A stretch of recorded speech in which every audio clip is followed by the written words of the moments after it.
Hello and welcome to Aji Farm. Welcome to our pig unit once again.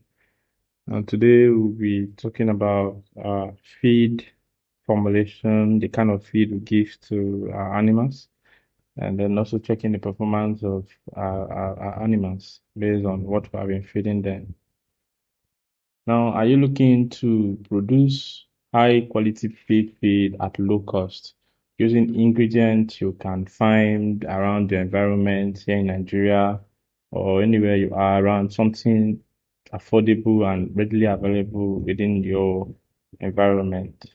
I can tell you that you're in the right place. In this video, we will walk you through a proven and practical feed formulation method that saves us money and boosts our pig growth without, necessarily sacrificing the nutritional value of the feed. In today's market, commercial pig feeds are not only expensive, but often dependent on imported ingredients, which of course increases with uh, its exchange rates and all of that.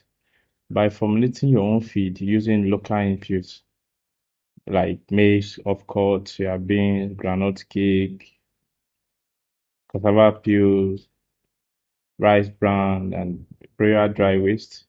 You cut costs. You have the opportunity to cut costs and support local producers as well. Best of all, you retain the full control over the quality and nutrients of your feed.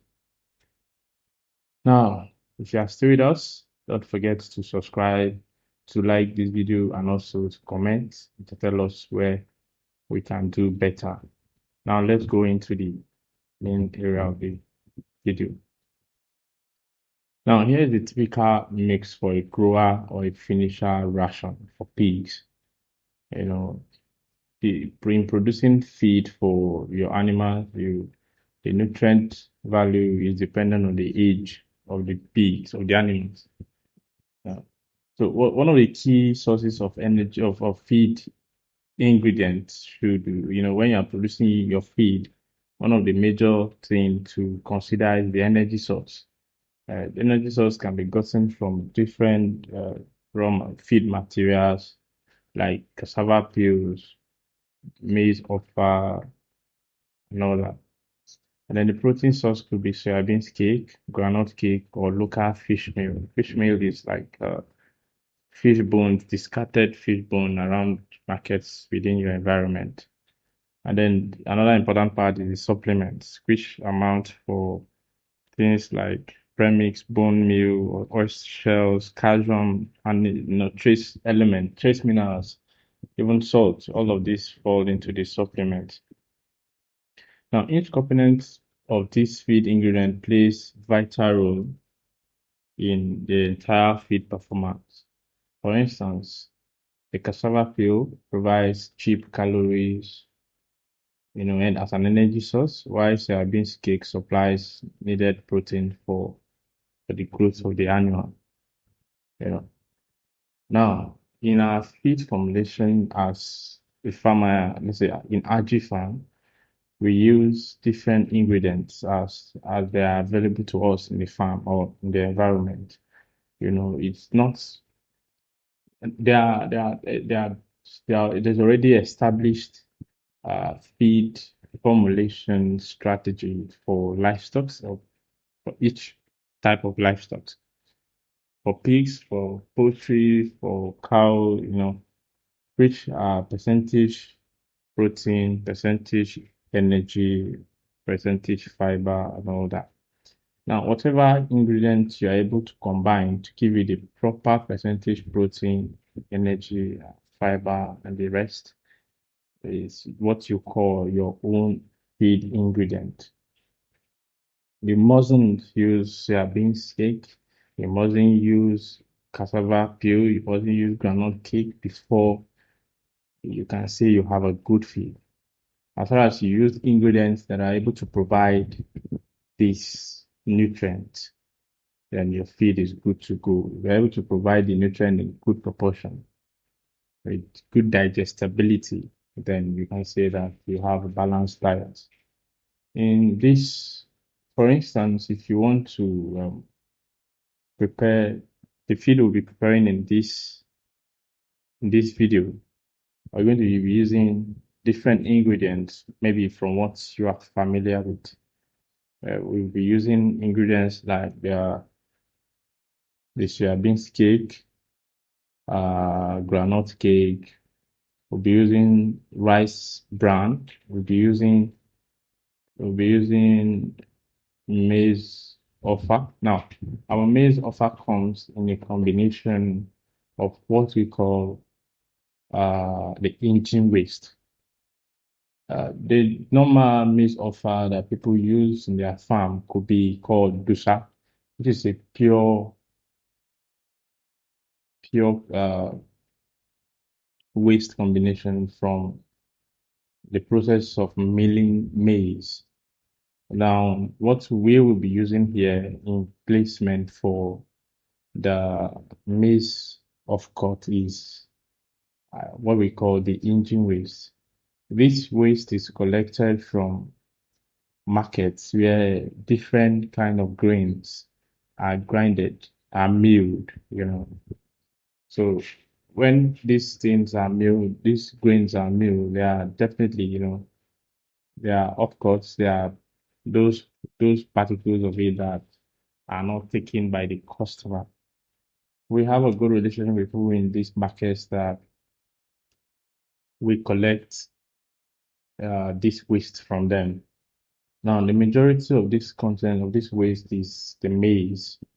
However, there are other very vital ingredients that are inside the engine waste, such as there could be fish meal inside, there could be beans, there will be cassava, not cassava pure, but dried cassava. There's maize, there's soybeans. So sometimes when you open a bag of this thing we call the engine waste, it comes with very rich contents.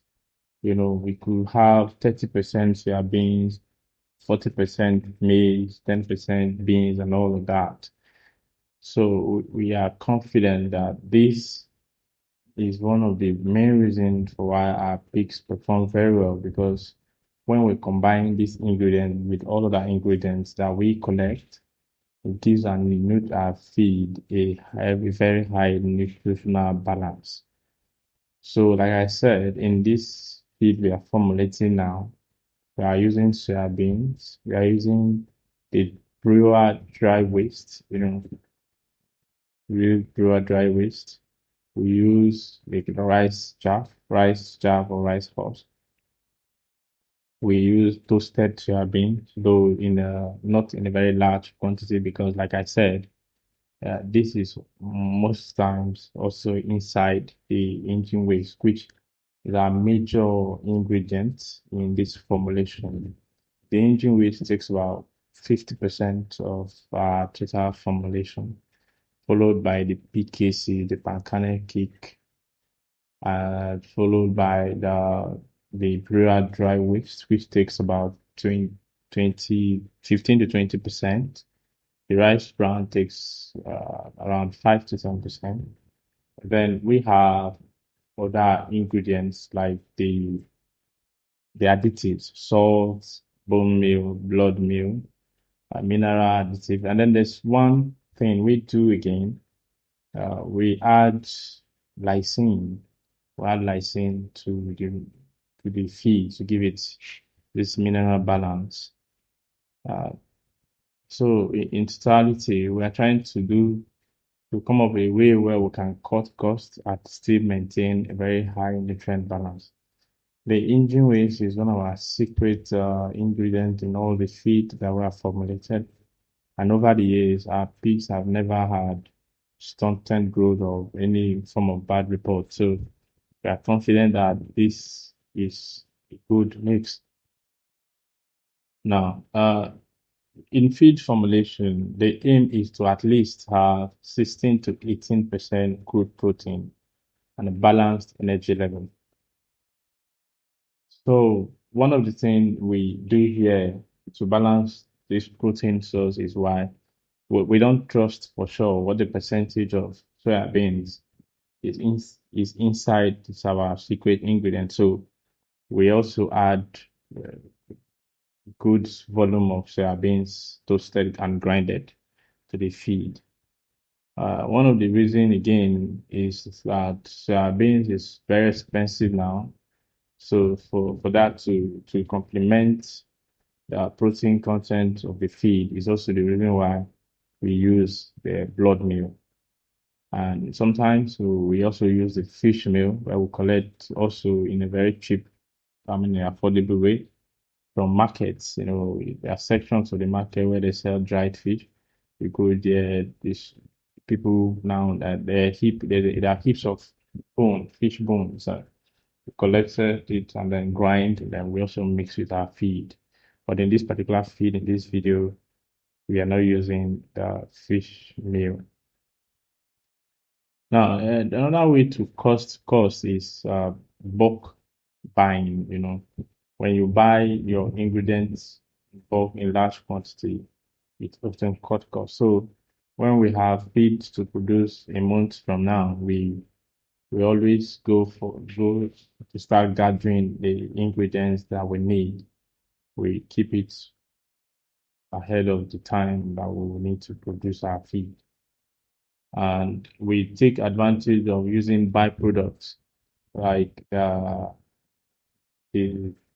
rice bran. We don't buy it, it's free. We go to the rice mill and we gather it and we use. The engine waste, like I said, though very rich, it's relatively not very cost compared to the quality of ingredient, the nutrition in the ingredient. Then in the dry season, our cassava fields are free here in our location. We don't buy it.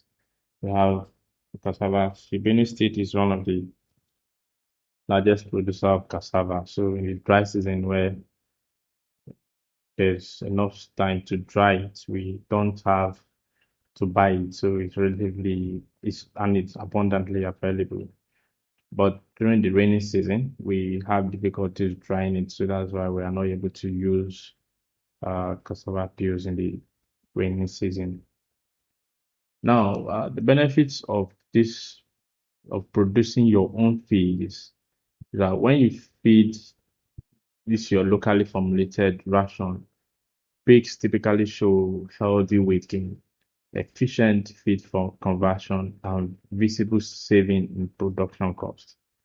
You could save up to 30% or more when you produce your own feed instead of buying branded feeds.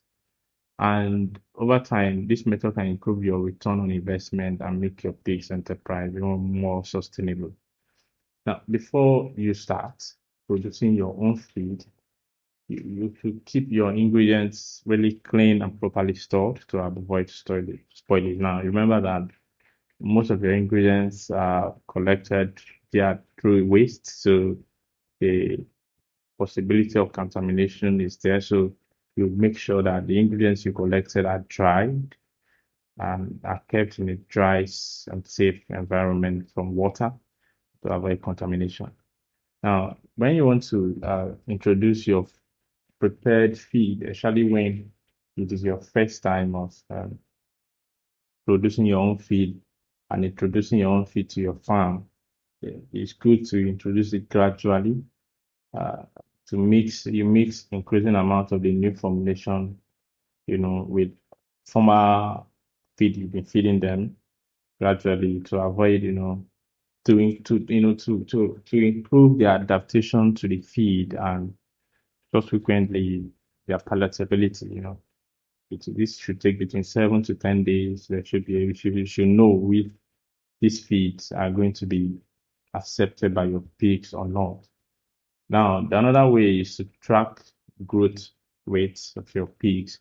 This will help you to adjust the protein level as your pigs develop. Now, if you are producing for the first time, uh, your first formulation, it is wise to, as you add, you check the performance of your pigs in respect to what you are feeding them, and then maybe if it is to improve their ration or improve the protein level or whatever of these ingredients you may need. Like for us, when we started, we discovered that we had very low fiber content in our pig's feed. So we experience purging and weakness and all of that. So we have to adjust the fiber content by using more of rice bran in the feed. So that's it about using your own feed to feed your pigs. It is a very vital part of farming. It helps you to improve your knowledge over time. It keeps you off the dynamic price of livestock feed, and it gives you an edge over other farmers. And if consistency is maintained in your level of production, quality of production, the nutrition and hygienic level of production, visibility with good visibility, you could also open another channel of income from selling your own prepared feed to other farmers within your environment. Thank you for watching, and stay tuned as we'll be giving you a frequent tone on what to do as a farmer in preparing your own feed. The best way to do this is to keep learning, understanding best the best practices from around you, and also asking positive questions. Thank you. Thank you for watching.